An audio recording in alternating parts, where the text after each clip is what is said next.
আমি সচিবালয়ে এসে যেটা দেখলাম আমার কাছে চরমভাবে মনে হয়েছে যে এটা একটা পরিকল্পনার অংশ এবং রাষ্ট্রদ্রোহিতার শামিল। আওয়ামী লীগ বাংলাদেশ থেকে এখনও পালিয়ে যায়নি, তারা বাংলাদেশের বিভিন্ন তন্দ্রে তন্দ্রে লুকিয়ে আছে। রাস্তাঘাটে আশেপাশে আপনি খুঁজলেই সব দেখবেন আওয়ামী লীগ। মূলত শেখ হাসিনা বাংলাদেশ থেকে পালিয়েছে, শেখ হাসিনা পালালেও তার দোসররা পালায় নাই, যে কারণে প্রতিটা মুহূর্ত আমার দেশ এখনও অরক্ষিত। আমি মনে করি এটার পিছনে শেখ হাসিনার ষড়যন্ত্র, পার্শ্ববর্তী দেশের ষড়যন্ত্র এবং আধিপত্য বিস্তার করতে না পেরে তারা নতুন করে এই ষড়যন্ত্রে মেতে উঠেছে। না হয় সচিবালয় হচ্ছে বাংলাদেশের প্রাণকেন্দ্র, এই জায়গায় সকল মন্ত্রীরা বসে, সচিবরা বসে, এখান থেকেই বাংলাদেশের সমগ্র কিছু বাজেট করা হয়, প্রণয়ন করা হয়, ভিতর থেকে সব কিছুর নথিপত্র এখানে রাখা হয়। রাষ্ট্রের আপনি বলতে পারেন অন কাইন্ড অফ পার্লামেন্টের পরে গুরুত্বপূর্ণ জায়গা, অনেক ক্ষেত্রে এটার গুরুত্ব অনেক বেশি। তো সেই জায়গাটায় আজকের আগুন লাগানো হয়েছে, তাও দেখেন নাহিদ এবং আসিফদের কার্যালয়ে। তার মানে হচ্ছে ওই জায়গায় তথ্য মন্ত্রণালয়ের বিষয় রয়েছে, বিভিন্ন নথিপত্র রয়েছে, দুর্নীতির হয়তো কোনো একটা তালিকা তারা করে ইতিমধ্যেই হয়তো জমা করেছে। এই সব কিছু তারা আজ করতে পেরে তারা এই কাজটি করেছে, নাম্বার ওয়ান। নাম্বার টু হচ্ছে এই জায়গাটায় শুধুমাত্র নথিপত্র পড়াই উদ্দেশ্য নয়, নথিপত্রের পাশাপাশি এই যে একটা কেওয়াস তৈরি করলো, আপনার এই সমগ্র বিশ্বে এটা রিপোর্ট হবে, বাংলাদেশে হবে, মানুষের মধ্যে অশান্তি সৃষ্টি হবে। এই অশান্তিটা করাই তাদের উদ্দেশ্য।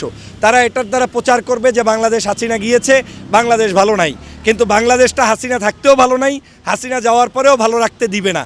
এটা হচ্ছে তাদের একটা পরিকল্পনার অংশ। সে কারণে 0 পয়েন্টে ষড়যন্ত্র করেছে। তা আপনারা দেখেন যে চিন্ময়কে নিয়ে একটা ষড়যন্ত্র করেছে, তারপরে এখন আবার একজন মুক্তিযোদ্ধা ব্যক্তিকে দাবি করে সেটা নিয়ে ষড়যন্ত্র শুরু করেছে, ভারতীয় মিডিয়ায় চিল্লাপাল্লা শুরু করেছে। আবার এই বাংলাদেশেই ওই আনসারদেরকে দিয়ে বিভিন্ন সংস্থা দিয়ে কাজ করানোর ষড়যন্ত্র করছে। আমরা দেশবাসী ঐক্যবদ্ধ ছিলাম বিধায় এখন পর্যন্ত এই ষড়যন্ত্র মোকাবেলা করতে সক্ষম হয়েছি। কিন্তু এটা কতক্ষণ?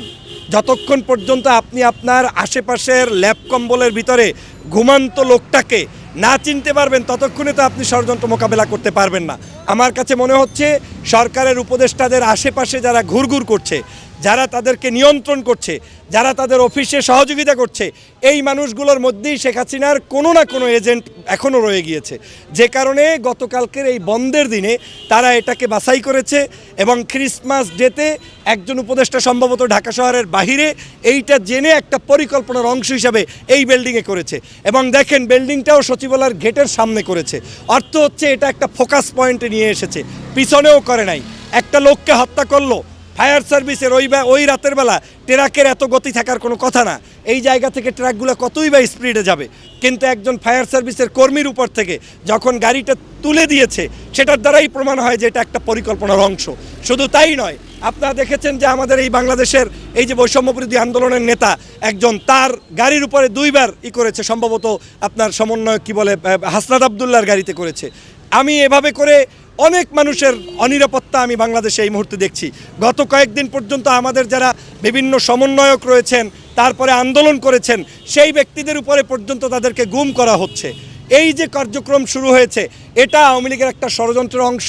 এখন উপায় কি? উপায় হচ্ছে একটাই, আপনাকে বন্ধু চিনতে হবে, কে শত্রু আর কে মিত্র এটা যদি না চিনেন তাহলে আপনি পাওয়ার পলিটিক্সে কখনোই সাকসেসফুল হতে পারবেন না। আওয়ামী লীগের কখনোই বাংলাদেশে কোনো মানুষের সাথে আওয়ামী লীগের সম্পর্ক থাকতে পারে না, কারণ এটা একটা খুনি, এটা একটা ষড়যন্ত্রবাজ।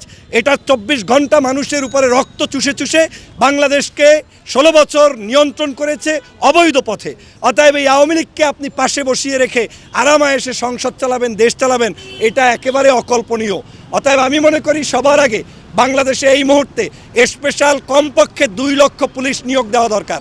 যেই পুলিশগুলো হবে বিএনপি, জামাত, হেফাজত, চরমোনাই, এক কথায় আওয়ামী লীগের উল্টা যেই মানুষগুলা, ওই মানুষগুলোর মধ্য থেকে বাছাই করে তাদেরকে নিয়োগ দিয়ে এমার্জেন্সি ট্রেনিং দিয়ে প্রত্যেকটি পদে পদে নিয়োগ দিতে হবে। তারপরে আপনার এই সচিবালয়ের মধ্যে আশেপাশের মধ্যে মন্ত্রিপরিষদ বিভাগে বিভিন্ন মন্ত্রণালয়, বিভিন্ন ধরনের প্রজেক্ট যেগুলো রয়েছে, এর সমস্ত ডিপার্টমেন্টের প্রধানগুলোকে দেশপ্রেমিক নাগরিক বাছাই করে তাদেরকে নিয়োগ দিতে হবে। অ্যাম্বাসিগুলোতে অ্যাম্বাসেডারের পরিবর্তন মাস্ট করতে হবে। আওয়ামী লীগ যে অ্যাম্বাসেডার রেখেছে আপনিও তাকে রাখলেন, তো সে তো এখানে উল্টাপাল্টা করবেই। অতএব এই কর্ম পরিকল্পনা যদি আপনার না থাকে তাহলে আওয়ামী লীগ দিয়ে আপনি দেশ চালাতে পারবেন না। এই সচিবালয়ে আঘাতটার মধ্য দিয়ে প্রমাণ হয়েছে আগামী দিনে তারা সংসদ ভবন পোড়াবে, আগামী দিনে তারা ডক্টর ইউনূসের ভবন পোড়াবে, আগামী দিনে তারা সেনাবাহিনীর গাড়ি পোড়াবে, আগামী দিনে তারা সেনাবাহিনীর কার্যালয় পোড়াবে, পুলিশ ডিপার্টমেন্টে আঘাত করবে, সমস্ত জায়গায় তারা এই রকম ছদ্মবেশে করবে। এর আর একটা কারণও আছে, কারণ হচ্ছে ওরা যখন দেখেছে জনগণ ওদের সাথে নাই, 0 পয়েন্টে আসতে চেয়েছে 30 লক্ষ লোক নিয়ে, 3 জন লোক ওদের কাছে আসে নাই, তখন ওরা এই গুপ্ত হত্যা এবং গুপ্ত পরিকল্পনা নিয়ে আগুন খেলায় মেতে উঠেছে। এবং এটা আওয়ামী লীগদের একটা চরিত্র।